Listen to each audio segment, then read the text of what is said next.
Quand on prend la parole en public, une chose qui va énormément contribuer au ressenti que va avoir le public sur vous, ça va être par votre regard.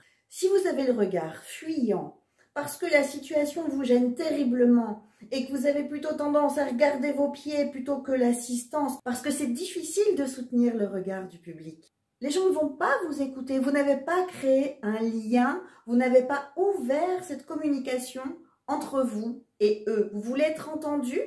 Adressez-vous à eux. Si vous regardez vos pieds, vous n'intéressez personne et personne ne vous écoutera.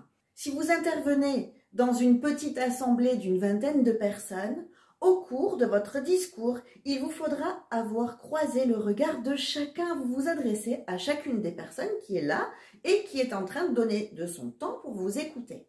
Si vous parlez devant une grande assistance, évidemment, votre regard va plutôt balayer des zones du public.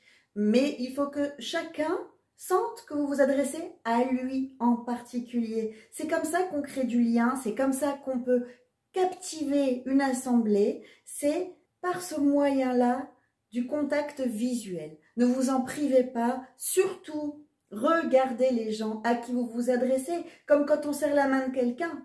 Si on regarde ailleurs à ce moment-là, c'est comme si je disais « mais je m'en fiche de toi, en fait, tu ne m'intéresses pas ».